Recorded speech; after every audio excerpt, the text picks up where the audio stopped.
So, you know, I had a huge tendency for that. So I've been through most of this, you know, kicking and screaming. It's only been, you know, in the last 15 years that it's actually shifted from that. And I'm only 39.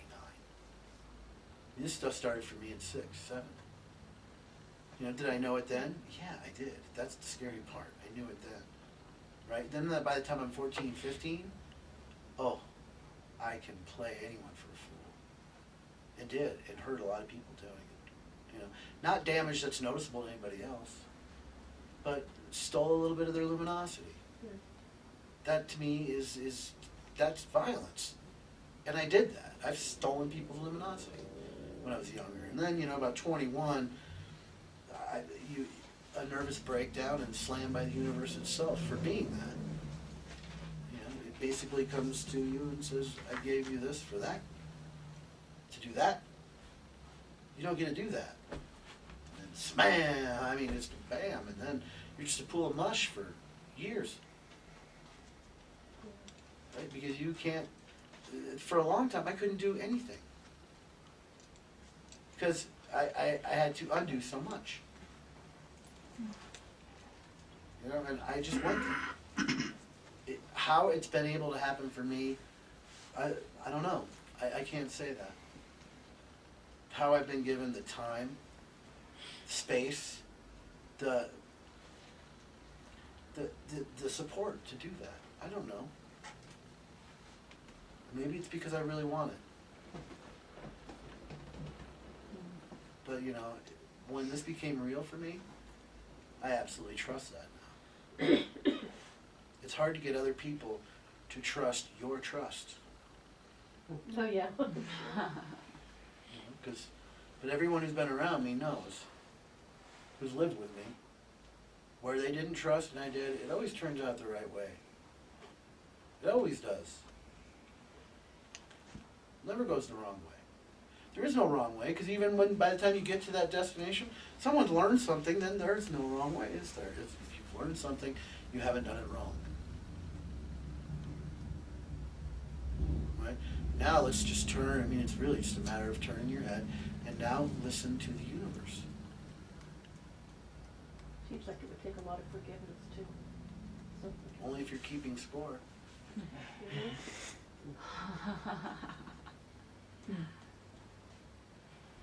And if you're keeping score, check this out. If you take the energy that you use to keep score out of keeping score, it erases the damage that you need to be forgiving for. So you forget to be forgiven because you don't need to. The damage is done. Damage erased. I mean, really. Yeah, absolutely. That makes sense. Yeah. I mean, you look at people who are locked up and can't move anymore. Can't move in their life anymore. If they were to take the energy they use to stop themselves and use it to move themselves, they'd be cruising. It takes the same amount of energy to be miserable as it is to be happy. Same amount. So it's your choice, what you want to be. Don't let anyone make it for you. Don't make it out of a delusional state. Make it from the heart. The point of honesty. What do you really want? You just want a comfy little life, a little cottage in the woods, and no real inquiry going on in here, and just live out your life. Is that what you want? Or do you want, I mean, what is it you want? You have to know. Right? And that will change. And that's okay too. When you start off, what you want is what you think you want. And then you kind of get what you want, you realize it's not what you want, you move on to another want. And after a while, you realize that all these wants are clouding your original want. Yeah, that's happened to me just in the last year. Freedom, love, understanding, compassion, closeness, good relationship. Not judgments and opinions and ideas. Ooh. Right? Anytime when anybody makes a judgment, that usually is a pretty potent thing, right? Realize it's just their opinion. Deflates all the power it has over you. It's just their opinion. That's nothing to do with me. Right. See, we're taught that we're better by how many people like us. That's what makes us good, is by I say, the fewer people that like you, probably the better you are.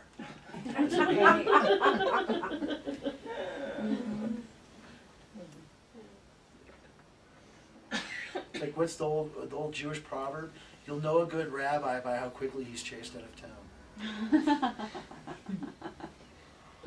Right? Because they bring what what people ultimately don't want to deal with. Right. Right? I mean, I could bring group meditation, but boring. We're all sitting with our eyes closed. Why don't we all just sit at home and meditate at the same time?